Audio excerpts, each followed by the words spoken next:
What's going on, guys? I got a video today with the Corolla. It's not what I planned on doing with the Corolla, but something's happened and we've got to fix it. So hop in the car real quick and I'll let you hear what's happening.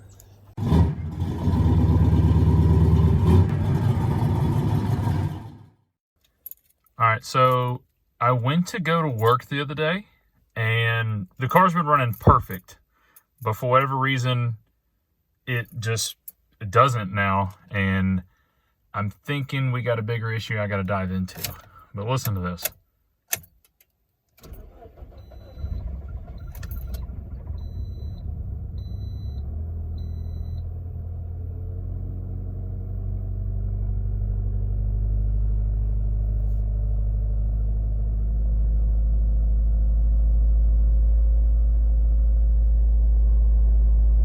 We got, I don't know, let's see if it'll focus. So we got the RPMs crazy high, but it is just warming up. But you see how it like struggled to warm up or to crank?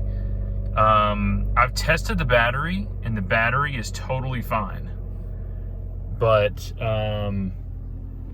for whatever reason, it started to do this. And I'm afraid maybe my starter is going out, because what you guys couldn't hear there, I heard the other day when I was cranking up the car. And it was a loud grinding noise, and I'm afraid some of the teeth on my starter may have gotten messed up or rounded or something. But I'm kind of worried about that because I use this car for long travel, mainly for back and forth to work. But if I've got to go anywhere far, I take the Corolla. I mean, it's great on gas, and it's never had any issues like this before, except for, you know, the little RPM drop, which most of you guys know about. But I've got to figure out what this is, because I cannot have this car leaving me stranded. You know, if I stop somewhere to grab something to eat, or heck, if I just go to fill up the gas tank, this could be a problem. So I've got to check this out, and I'm going to start with the starter just because of the grinding noise that I heard the other morning. So first thing that I noticed when I was checking the battery, when all this stuff started, was I have a lot of that bluish corrosion. What's going on? This side had more so than others, and it's all, I knocked it off and whatnot. I thought maybe that was just kind of interrupting the battery, but that was not the case. I checked the battery. Battery's fine.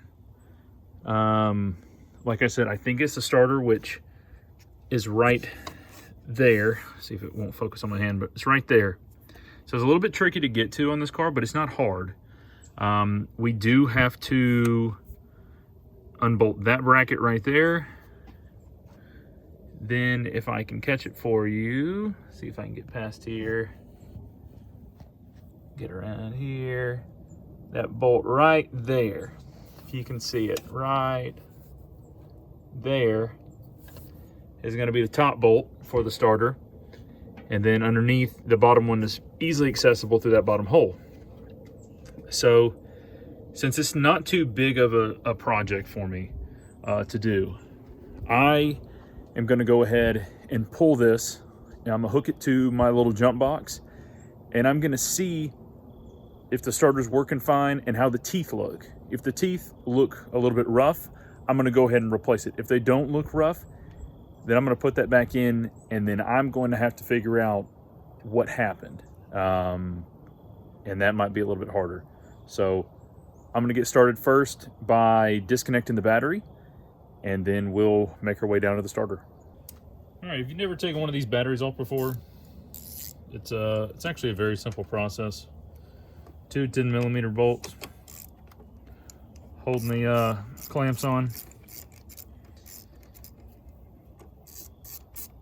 So we have to disconnect the battery because, of course, the starter is connected to the electronic system, and we want to not have anything touching it so we don't fry. So we're going to take these off. I'm actually going to remove this battery entirely because, as you'll see, and you probably saw when I was showing you where the top bolt is to the starter is extremely difficult to get to. So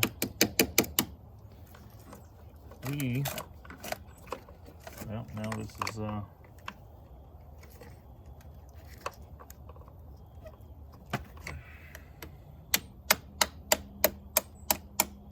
there we go.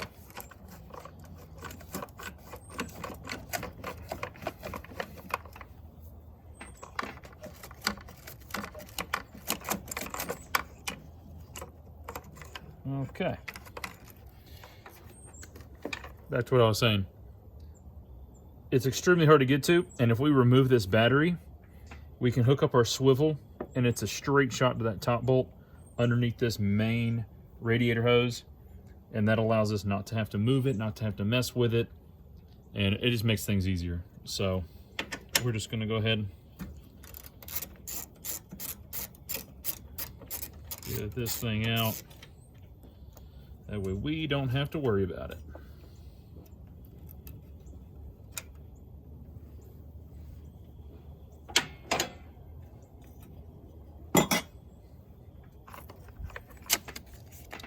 I should probably also clean this up while I got it out. It's kind of hard for y'all to see, but the bolt is down here on a little bracket, and there it went.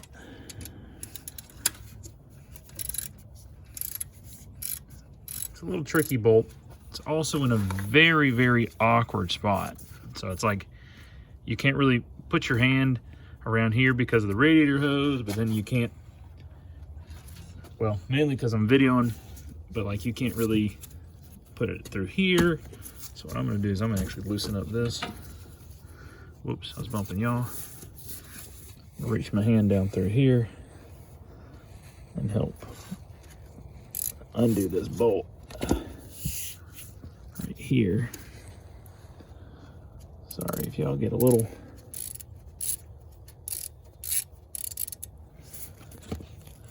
messed up on the view. Okay, so there's our bolt. It's out. Now,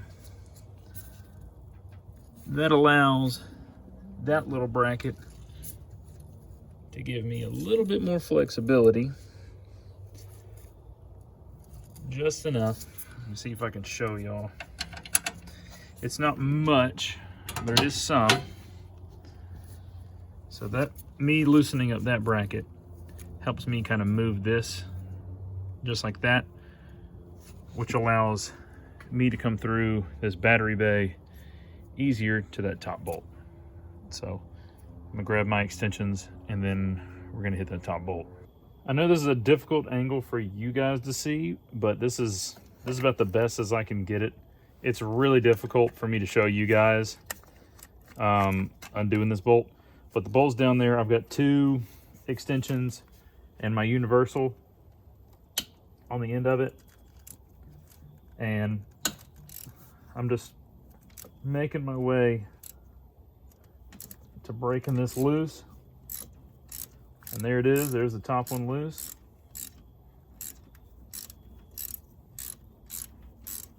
So we're gonna bag this one all the way out.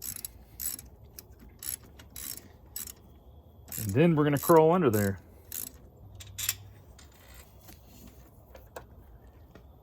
Make sure you keep track of your bolts. This one has a small washer on top, so don't forget it. All right, so what we got here is we got our bottom bolt right here. We've got us an electrical connector.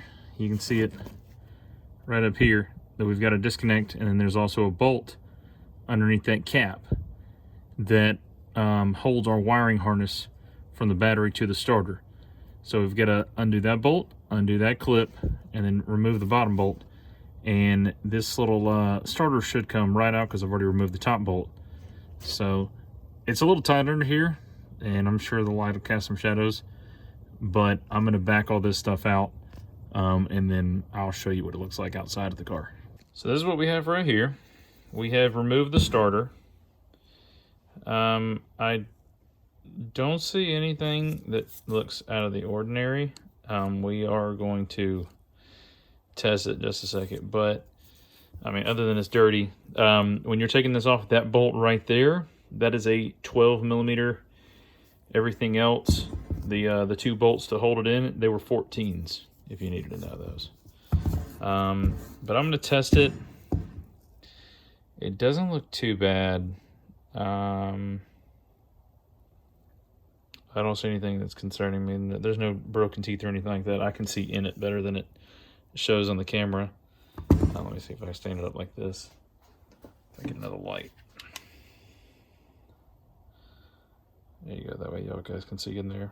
So it doesn't look bad at all. But of course, I'm going to hook it up, test it, and make sure it's engaging fully. And then if it's not that, I mean, I'm going to have to go through this car heavily because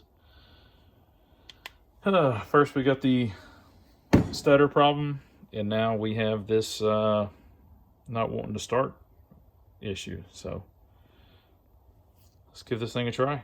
All right, so we are going to test our starter here.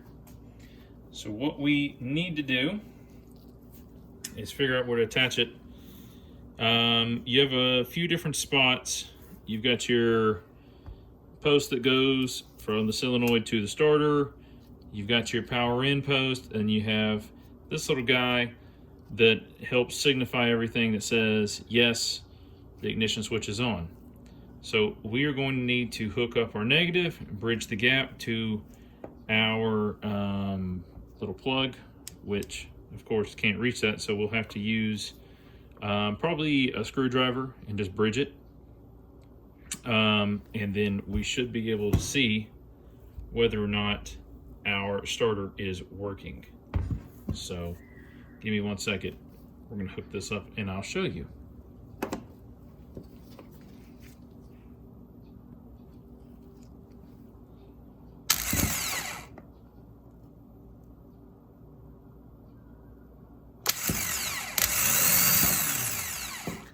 Okay.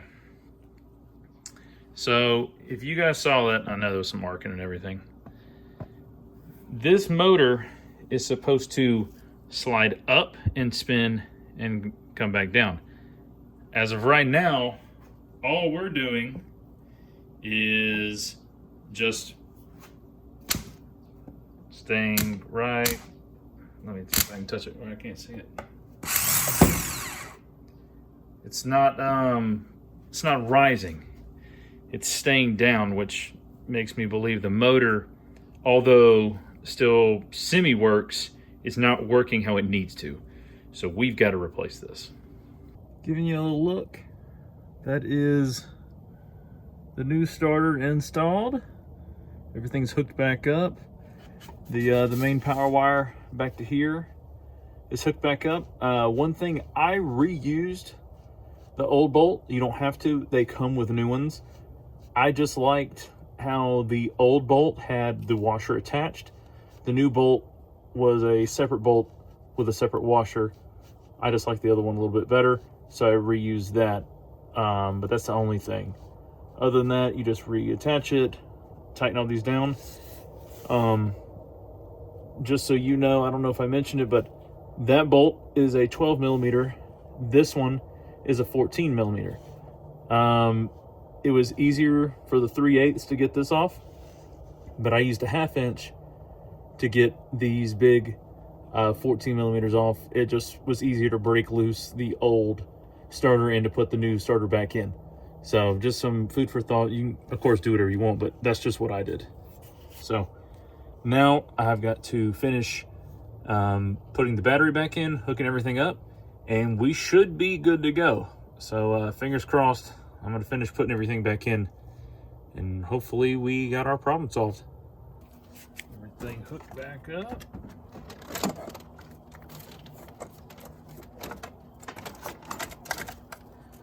Put our battery back in our tray.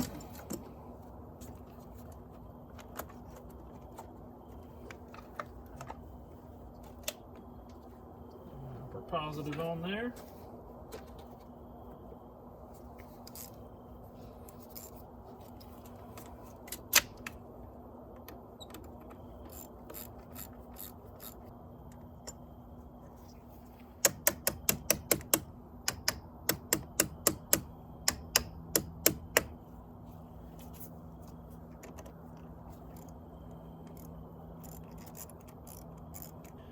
got everything back together. So fairly simple process, but take your time. I would do it yourself if your starter's gone bad. You saw how I tested it, and that's how I would go about it. You probably could let a shop diagnose it, but I definitely wouldn't pay the money that it cost for them to do it versus you do it, especially if you have the tools and the time. All right, we are in the car. There's everything lined up. Let's see if we start.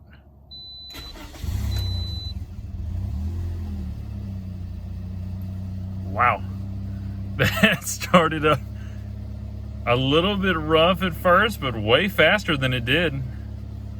I think it just maybe needed to get a line. Let's try it again. So we turn it off, everything's out.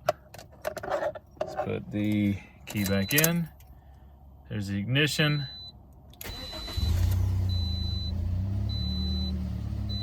Way better. Yeah, that starter must have been going out for a minute because it's been doing some grinding and some sputtery starts for a minute. And I guess I just didn't realize it till this new one got put in. That's awesome. Super excited. All right, guys, so that was it. It was it's a fairly straightforward, easy process. Just remember, you're gonna have to loosen up that front bracket in order to make room for the top bolt of the starter. That front bolt that holds the bracket is a 12. The one that holds the wiring harness to the battery to the starter is also a 12 millimeter. And the two bolts that hold the starter on are 14 millimeters. So if you have all that stuff, I would definitely recommend doing it yourself. It's very easy. Most auto parts store have the starter in stock. I got lucky. I was kind of afraid this close to the holidays and whatnot with, you know, the temperatures dropping, getting colder, batteries and starters and stuff like that tend to go out. I really got lucky that they had mine in stock. So I snagged that up. We're going to put it in there. Everything's good to go. And, you know, you got any questions, let me know. All the parts that I use are going to be in the description. And, you know, if you have the same sort of issue, let me know in the comments. If you know a better way to do it, also let me know. I love learning new little tricks. And till then, we'll see you in the next one.